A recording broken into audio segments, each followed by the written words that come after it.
Honorable Speaker, I present the interim budget for 24-25.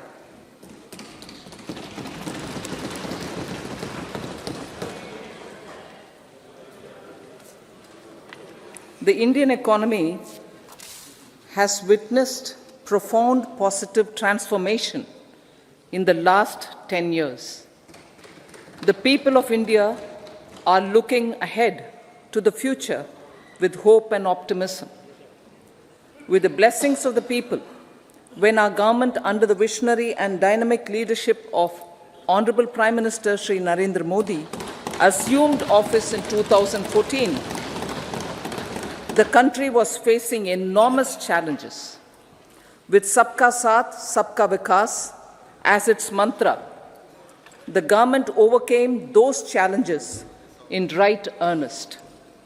Structural reforms were undertaken.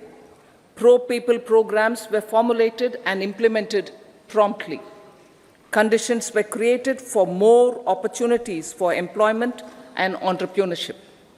The economy got a new vigor. The fruits of development started reaching the people at scale. The country got a new sense of purpose and hope. Naturally, the people blessed the government with a bigger mandate. In the second term, our government, under the leadership of Honorable Prime Minister, doubled down on its responsibilities to build a prosperous country with comprehensive development of all people and all regions. Our government strengthened its mantra to Sabka Saath, Sabka Vikas, and Sabka Vishwas. Our development philosophy covered all elements of inclusivity, namely social inclusivity through coverage of all strata of the society, and geographical inclusivity through development of all regions of the country.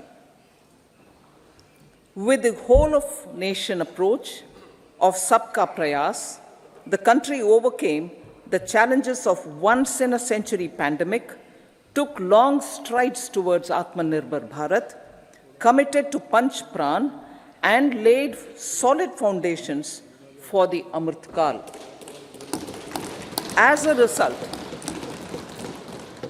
a result, our young country has high aspirations, pride in its present, and hope and confidence for a bright future.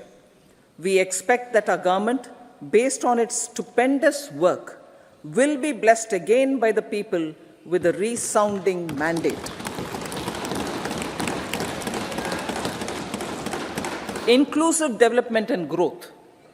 Our humane and inclusive approach to development is a marked and deliberate departure from the earlier approach of provisioning up to village level. Development programs were thus provisioned. In the last 10 years, however, have targeted each and every household and individual through housing for all, Har Ghar Jal, electricity for all, cooking gas for all, bank accounts and financial services for all in record time. The worries about food have been eliminated through free ration for 80 crore people. Minimum support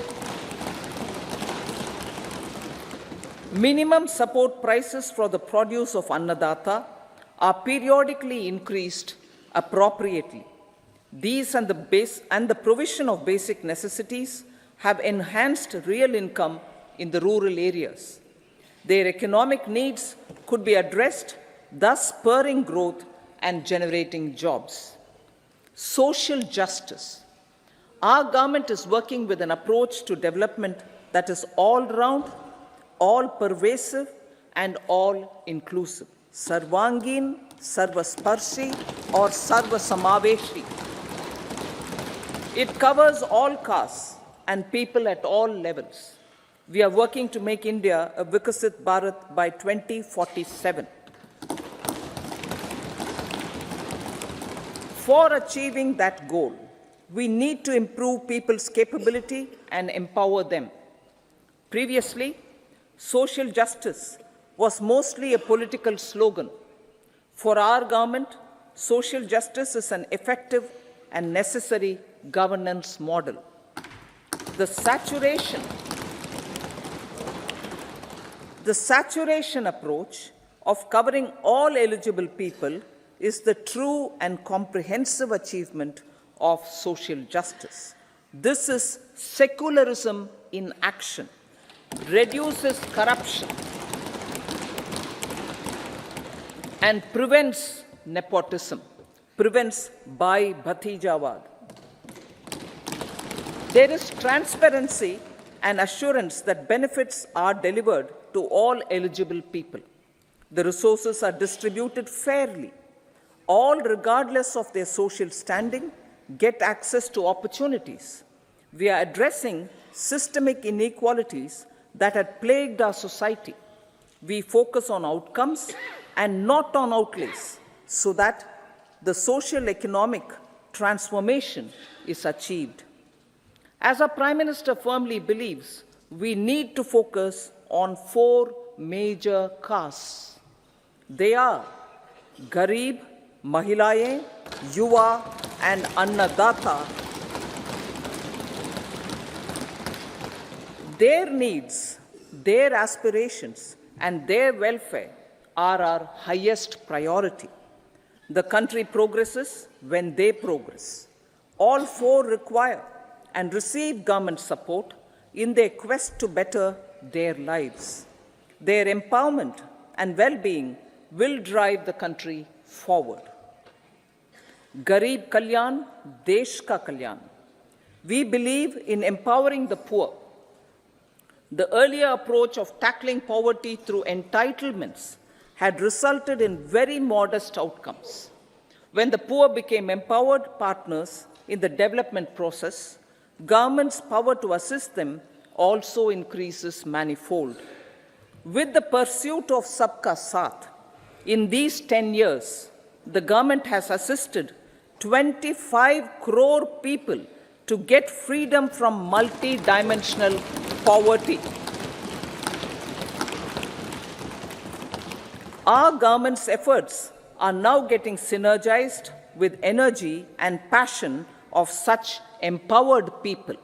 This is truly elevating them from poverty.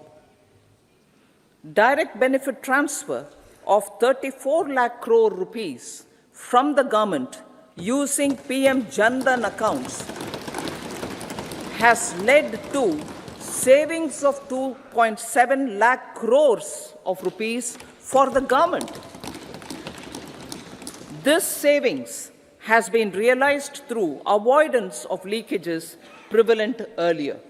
The savings have helped in providing more funds for Garib Kalyan.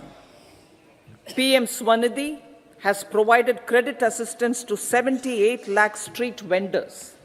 From that total of 78 lakh street vendors, 2.3 lakh have received credit for the 3rd time.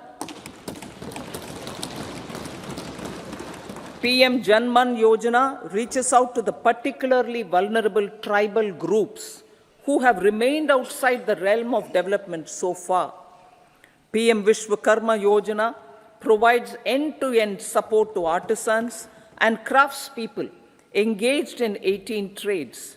The schemes for empowerment of Divyangs and transgender persons reflect firm resolve of our government to leave no one behind.